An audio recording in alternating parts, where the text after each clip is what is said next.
Prof, jadi implikasi terhadap seorang Prof Mahfud yang tadi Anda katakan konsisten, kemudian berani dengan mengungkap transaksi 300T ini ya, seolah-olah tanda petik ya, Pak Mahfud ini dibiarkan sendiri dan ditinggalkan oleh kawan seiring. Ya itu kesan yang dibuat oleh media. Ya kan, dengan memberitakan bahwa Ketua PPATK mengatakan ini sudah clear kan, seolah-olah Pak Mahfud kemudian akan ditagih, loh Pak Mahfud kok bilang gini kok bilang gitu, sehingga kemudian dibentuk opini, oh Pak Mahfud sedang ditinggalkan, oh Pak Mahfud sedang blunder, oh Pak Mahfud sedang... Sebetulnya enggak, kalau kita memang fair bahwa apa yang dilakukan Pak Mahfud itu masih berproses.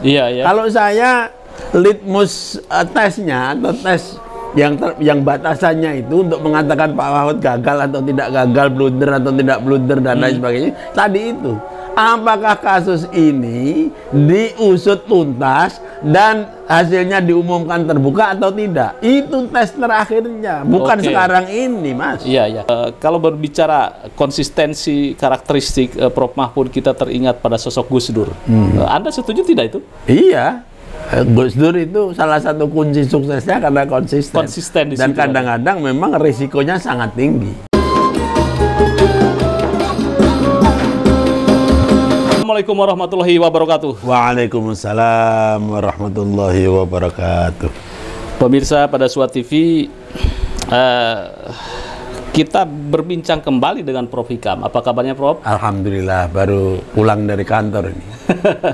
Beliau adalah pengamat politik Presiden University dan mantan Menristek di era Gus Dur, dan kawannya Prof Mahfud MD. Prof, begini ya, ini soal Menko Polhukam Prof Mahfud mengungkap banyak kasus besar di Indonesia. Belakangan ini beberapa hari yang lalu ini muncul ada uang 300T transaksi yang dikatakan Pak Mahfud itu dicurigai atau kemudian muncul ini menjadi bola liar. Publik terbelah pro dan kontra. Ini kasus ini kok menyita perhatian, tiba-tiba lenyap begitu saja. Ya, yang pertama-tama saya melihat dari sisi yang lebih optimistik ya, lebih husnudzon lah begitu, bahwa memang munculnya Profesor Mahfud akhir-akhir ini memang bukan by design, tetapi memang itulah sosok Profesor Mahfud di dalam posisi apapun, apakah dia menjadi orang yang ada di dalam satu jabatan, ya, termasuk ketika di legislatif, ketika di yudikatif, dan sekarang di eksekutif, ya itulah sosok Pak Mahfud, orang yang mempunyai pertama keberanian, kedua profesionalisme, ketiga yang penting nih konsistensi. Setuju saya ya. Nah itu nomor satu. Nomor dua, memang momentumnya karena di Indonesia ini sedang mengalami berbagai macam persoalan yang strategis, tetapi juga bisa menciptakan krisis terhadap legitimasi pemerintah. Salah satunya adalah legitimasi di bidang penegakan hukum. Nah, munculnya sosok seperti tadi yang kemudian menghadapi situasi kayak gini ini bisa dilihat sebagai satu momentum yang bagus. Karena apa? Karena sosok tadi itu memang kemudian mengantisipasi dan kemudian juga menghadapi serta mencoba menyelesaikan persoalan itu, bukan hanya dengan kata-kata, bukan hanya dengan retorika, tapi dengan perbuatan. Nah, tidak ada yang lebih daripada seseorang yang mempunyai konsistensi, kemampuan, profesionalisme, yang kemudian ditopang oleh keberanian bertindak sesuai dengan memang bidangnya, yaitu penegakan hukum. Jadi momentum Pak Mahfud ini, Profesor Mahfud itu memang luar biasa, mungkin jarang terjadi di Republik ini. Kita punya momentum dan tokoh yang pada saat yang sama memang begini. Pas gitu. Nah, sebentar.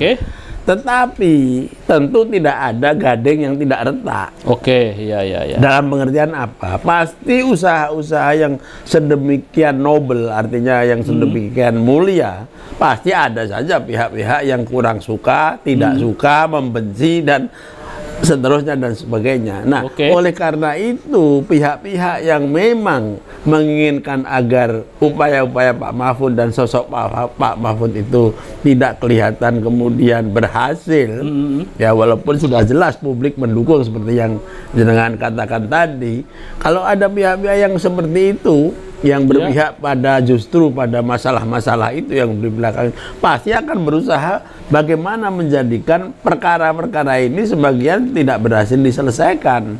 Nah, kebetulan ada beberapa kasus yang kemudian bisa diselesaikan Pak Mahfud, dan ada sesuatu yang masih terus berproses. Nah, yang masih terus berproses itu yang namanya transaksi industrial, namanya goib ini, yang disebut yang 300 triliun ini. 300 triliun itu kalau industrial sudah jelas kan, ya ada yang kemudian dilepas dan lain sebagainya, itu kan termasuk yang akan disorot. Tapi yang paling akhir yang tadi disebut itu, nah karena kemudian ada semacam diskrepansi atau perbedaan, maka kemudian seolah-olah Anda tadi mengatakan, dan jenengan tadi mengatakan seolah-olah bahwa ini blunder begitu kan. Padahal ini masih dalam proses, Mas. Kan ini harus dijelaskan oleh Sri Mulyani, Menteri Keuangan, Pak Mahfud MD, dan juga Kepala PPATK, dan juga kemudian yang akan didengarkan sendiri oleh anggota-anggota DPR sebagai wakil rakyat. Kenapa? Karena ternyata ada inkonsistensi. Nah, siapa yang tidak konsisten? Kalau menurut pandangan saya pribadi, karena bacaan saya di media, yang inkonsisten adalah kepala atau ketua atau kepala PPATK itu. Kenapa? Karena pada awalnya beliau sendiri yang melaporkan bahwa ada transaksi yang bisa dikatakan janggal, mencurigakan, goib dan lain sebagainya. Tetapi ternyata sekarang ini kemudian malah mengatakan bahwa itu bukan korupsi dan bukan TPPU. Kalau tidak bukan masalah korupsi, memang Pak Mahfud sendiri juga mengatakan bahwa ini bukan korupsi, masalah korupsi, bukan mungkin lagi. Tapi kalau TPPU ini yang ngomong sendiri itu adalah, kalau menurut versinya Pak Mahfud, adalah justru dari laporan PPATK sejak 2009 kan. Nah, inilah yang kemudian seolah-olah bisa membuka pintu untuk meragukan upaya Pak Mahfud. Bahkan ada pihak yang mengatakan ini blunder. Kalau menurut saya, ya mohon maaf. Betul. Ada yang sebagian mengatakan blunder itu. Saya belum berani mengatakan itu blunder. Kenapa? Karena belum ada pembicaraan, investigasi. Jangan-jangan justru yang blunder itu adalah kepala atau ketua PPATK itu. Tetapi karena figur Profesor Mahfud dan keberhasilan sebelumnya dan kepemimpinan beliau, tentu saja yang akan dijadikan target seolah-olah blunder itu ya tentu beliau ini wajar saja. Oleh karena itu mari kita tunggu juga, Mas, bahwa DPR akan memanggil Sri Mulyani, Pak Mahfud, dan juga ketua PPATK ini. Mana sebetulnya informasi yang namanya informasi kan antara fakta, kemudian opini, kemudian interpretasi kan macam-macam. Kan makanya masih bergulir. Tetapi ya biasalah di dalam ruang publik yang seperti sekarang ini, apapun bisa menjadi kegaduhan. Nah, oleh karena itu karena saya husnudzon terhadap apa yang dilakukan oleh Profesor Mahfud, saya kira Profesor Mahfud juga sudah mempunyai cara untuk menghadapi persoalan ini. Kalau Anda melihat bahwa ini menjadi presiden buruk terhadap Prof Mahfud jika pernyataan ketua PPATK memang tidak ada pencucian uang, kemudian tidak ada juga di situ indikasi korupsi, sudah jelas. Kalau menurut saya itu harus dibuktikan oleh kepala PPATK bahwa dia menganulir omongannya sendiri. Pak Mahfud kan hanya mengikuti. Tetapi Pak Mahfud konsisten sampai hari ini bahwa ini semua, apakah itu TPPU atau tidak atau apapun namanya, tetap harus diusut tuntas. Jadi kalau saya Mas ya ingin mendudukkan perkara ini secara pandangan saya sebagai pengamat politik, perkaranya itu bukan jenis nama-nama pidana yang harus disebutkan apakah korupsi apa, sudah jelas dua-duanya pidana. Yang paling penting menurut saya ini perkara 300 triliun diusut atau tidak. Kemudian hasilnya diumumkan kepada publik atau tidak. Nah, kalau itu yang terjadi, misalnya semuanya tidak terjadi, nah itu mungkin boleh Anda, saya akan menuntut atau meminta pertanggungjawabkan Profesor Mahfud. Kalau menurut Anda ini statement Pak Mahfud ini, keberadaan Pak Mahfud mengungkap yang transaksi 300T ini, backfire nggak nih? Enggak, karena belum selesai semuanya ini. Ini juga bukan satu kepleset lidah, karena memang beliau kan punya fakta. Ini loh yang apa namanya, yang saya bilang Pak Mahfud itu konsisten dan profesional.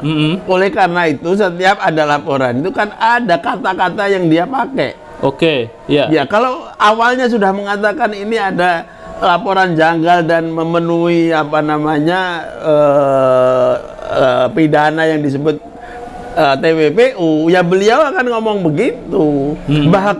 Bahwa kemudian si ketua PPATK itu kemudian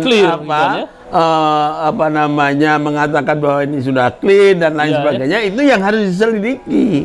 Sebab orang yang ngomong kayak gitu itu bisa jadi bukan maunya dia sendiri. Kan ini Indonesia, Mas. Jadi maunya siapa, Prof? Ya maunya yang ada keinginan agar supaya masalah ini menjadi pabaliut, gitu aja. Prof, jadi implikasi terhadap seorang Prof Mahfud yang tadi Anda katakan konsisten kemudian berani dengan mengungkap transaksi 300T ini ya, seolah-olah tanda petik ya, Pak Mahfud ini dibiarkan sendiri dan ditinggalkan oleh kawan seiring. Ya itu kesan yang dibuat oleh media, ya kan, dengan memberitakan bahwa ketua PPATK mengatakan ini sudah clear, kan seolah-olah Pak Mahfud kemudian akan ditagih, loh Pak Mahfud kok bilang gini kok bilang itu, sehingga kemudian dibentuk opini, oh Pak Mahfud sedang ditinggalkan, oh Pak Mahfud sedang blunder, oh Pak Mahfud sedang... Sebetulnya enggak, kalau kita memang fair bahwa apa yang dilakukan Pak Mahfud itu masih berproses. Kalau saya litmus tesnya atau tes yang batasannya itu untuk mengatakan Pak Mahfud gagal atau tidak gagal, blunder atau tidak blunder dan lain sebagainya, tadi itu apakah kasus ini diusut tuntas dan hasilnya diumumkan terbuka atau tidak, itu tes terakhirnya, bukan sekarang ini, Mas. Kalau Anda melihat lain itu implikasi terhadap kapasitas Pak Mahfud ini ya, implikasinya itu akan seperti apa ini, Prof? Ya, kalau menurut saya, kalau ini kasus ini kemudian dibiarkan menguap pun tanpa satu action, tapi itu bukan karena maunya Pak Mahfud tetap akan dianggap sebagai orang yang memang menginginkan agar supaya kasus ini dibongkar setuntas-tuntasnya. Kan Pak Mahfud juga bukan penguasa tunggal kan? Jadi beliau bisa saja dikalahkan oleh kepentingan lain, ya kan, bisa saja. Mungkin akan ada kasus yang lebih besar lagi atau apa lagi. Tetapi kalau Pak Mahfud tetap menunjukkan pada publik bahwa beliau konsisten ingin menuntaskan ini, tetapi kemudian ada halangan-halangan, publik kita kan lumayan cerdas atau malah kan lebih cerdas dari kita-kita ini, gitu kan. Bisa menilai siapa yang omongannya bisa diikuti dan bisa dibuktikan. Kecuali kalau Pak Mahfud tidak mempunyai track record yang bagus, cuma omdo misalnya, ya itu bisa jadi dipakai untuk mencurigai itu akan terjadi. Tapi kalau kita lihat backgroundnya Pak Mahfud, track recordnya begitu, orang akan tetap percaya bahwa ada niat baik, tetapi ada juga halangan-halangan yang besar, tembok besar itu ya, mungkin tidak bisa dihadapi secara frontal oleh Pak Mahfud. Begitu. Prof, ada beberapa gerakan ya dari kawan-kawan di luar ketika melihat Pak Mahfud kok seolah-olah ini akan ditinggal sendirian, Kemudian ada gerakan di sini banyak bahwa sahabat Mahfud, mari kita membuat sebuah gerakan sahabat Mahfud untuk menyelamatkan Pak Mahfud ini. Ini bagaimana ini, Prof? Lagi-lagi saya khusnudzon bahwa gerakan semacam itu memang bagus. Kenapa bagus? Karena memang kalau Pak Mahfud tidak didukung oleh publik, oleh organisasi masyarakat sipil, maka saya yakin upaya-upaya untuk menghalangi beliau itu juga akan sukses. Ya, apalagi kalau kita lihat realitasnya partai-partai politik Indonesia ini kan juga masih alergi terhadap pengungkapan kasus-kasus kayak gitu, karena di dalam partai politik itu juga ada tokoh-tokohnya yang terlibat di dalam persoalan-persoalan yang terkait dengan hukum kan gitu. Nah, jadi kalau ada upaya untuk membackup, nah, terutama kalau saya memang civil society pada masyarakat sipil ya, untuk mungkin itu bagus. Namun demikian juga saya kira juga perlu ada kehati-hatian juga. Sebab kalau jenengan tadi mengatakan bahwa ada pihak yang ingin menjelomprongkan itu, ya bisa saja upaya-upaya terlihat kesannya gitu kan. Tapi kan bisa juga upaya yang seolah-olah mendukung beliau itu juga mempercepat penjelomprongan kan. Makanya ya juga harus hati-hati juga. Pak Mahfud tetap harus menilai siapa-siapa yang berada di belakang kelompok yang seolah-olah atau mungkin berniat baik untuk melakukan dukungan itu. Jadi kita tidak bisa hitam dan putih, tetap harus lihat sebagai proses. Kan kita belum tahu responnya Pak Mahfud terhadap the so-called sahabat Mahfud ini, kan kita juga belum tahu. Tapi menurut saya itu positif. Gerakan civil society itu karena ya ini nanti bisa bergulir bahwa ternyata dukungan publik terhadap Pak Mahfud itu real. Serial dukungan publik terhadap KPK yang sering dikuyok-kuyok, kan publik luar biasa. Mendukung KPK, sehingga KPK pada waktu itu betul-betul kokoh karena di belakangnya ada masyarakat sipil. Begitu KPK kemudian dijebak dengan aturan undang-undang yang melemahkan dia, masyarakat sipil nggak bisa lagi terlalu cawe-cawe. Betul. Nah, ini juga dalam kasus seperti ini kita doakan semoga ini bukan upaya-upaya untuk menjelomprongkan dan lain sebagainya. Makanya kita positif dan husnudzon bahwa gerakan masyarakat sipil atau siapapun yang ingin mendukung upaya Pak Mahfud ini itu memang bagus. Apalagi kalau kita lihat juga bahwa Pak Mahfud itu tidak melakukan hal ini di luar proses hukum yang bisa diterima. Jadi valid. Tidak ada sesuatu yang misalnya dicurigai, oh ini Pak Mahfud sedang berkampanye, cari panggung dan lain-lain. Ya itu namanya memang publik ya di Indonesia kan. Orang Indonesia kan mungkin dalam situasi sekarang ini kan sulit ya untuk membuat trust seperti itu. Jadi memang gerakan masyarakat sipil untuk membangun trust itu juga berat juga, karena situasinya rakyat juga sering dikadali. Katanya kita ini maju tapi ternyata utangnya banyak. Ternyata kita maju, ini Rob. Karena maju, utangnya maju maksudnya. Katanya korupsi menurun, ternyata artinya menurun itu menurun ke anak cucu gitu kan. Nah, itu kan repot kalau. Nah, itu membuat publik juga pada akhirnya akan ada rasa frustasi juga, sehingga ketika muncul tokoh yang genuine seperti insya Allah ya seperti Profesor Mahfud, itu mereka itu kayak ada keraguan-raguan. Sehingga makanya saya mengatakan ya hati-hati juga. Karena apa? Karena ini terlalu banyak pemain-pemain gitu kan dalam situasi ini. Apalagi kan siapa sih selain Pak Mahfud yang punya keberanian seperti itu saat ini pada jabatan yang sestrategis beliau. Ketika ini bergulir, civil society menguat, kemudian juga dukungan terhadap Prof Mahfud juga kencang. Ini bagaimana potensi Pak Mahfud di 2024? Apakah akan sampai menurut Anda, atau justru sebaliknya ini menjadi sebuah backfire terkasus? Dua-duanya bisa, Mas. Dua-duanya bisa dalam pengertian bahwa kalau upaya Pak Mahfud ini berhasil atau tidak, tapi kelihatan memang sungguh-sungguh diperjuangkan dan di backup oleh publik, maka mau tidak mau mungkin akan ada keinginan dari partai-partai politik juga untuk mendukung beliau juga, sehingga terbuka kesempatan untuk ke 2024. Tapi kalau ternyata apa yang terjadi itu sebaliknya, artinya kemudian Pak Mahfud dan stafnya dan lain-lain itu kemudian kelihatan tidak serius, apalagi kemudian back off gitu kan, mundur dari upaya mengusut tuntas dan lain-lain, ya backfire, tapi itu backfire yang memang ya bisa dimengerti dalam pengertian kok menjadi inkonsisten kan begitu. Iya kan. Atau mungkin partai politik juga takut untuk mengusung Prof Mahfud karena terlalu berani, terlalu belak-belakan. Ya, itu karena menjadi sebuah problem. Karena partai politik itu kan melihat kepentingan dirinya sendiri dulu. Tetapi kalau dukungan dari publik semakin lama semakin besar, ya kita lihat contoh-contoh sebelumnya. Ya, siapa dulu yang mendukung Gus Dur?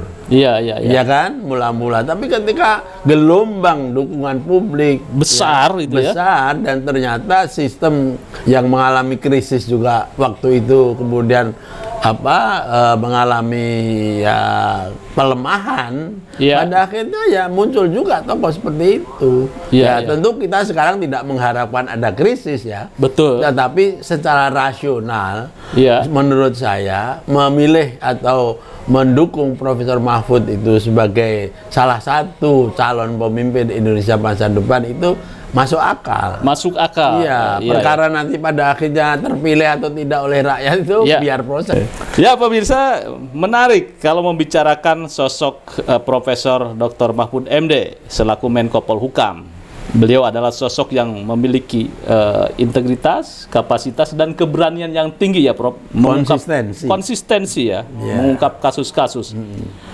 Kalau berbicara konsistensi karakteristik Prof. Mahfud, kita teringat pada sosok Gus Dur. Anda setuju tidak itu? Iya.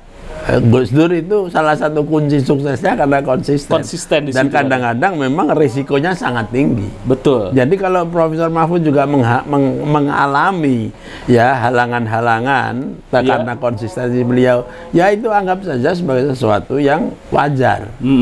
Jadi melihat sikap karakteristik Gus Dur ada di Prof. Mahfud ya, salah satunya. Dalam soal konsistensi keberanian itu yang luar biasa itu. Bagaimana menurut Anda? Apakah Pak Mahfud akan berhasil mengungkap persoalan-persoalan 300T yang menjadi polemik? Ya, jadi judgement bahwa ini blunder ini sesuatu yang akan membuat beliau dijlomprongkan, itu ditunda dulu. Penilaian seperti itu karena proses itu masih lama. Proses jalan. Kemungkinan ke sana juga ada, kemungkinan yang sebaliknya juga sangat ada. Betul. Bagaimana menurut Anda? Apakah Anda juga mendukung terhadap langkah-langkah Prof. Mahfud, dan bagaimana potensi Pak Mahfud berkontestasi di 2024? Anda termasuknya atau sebaliknya? Saya tunggu komentarnya.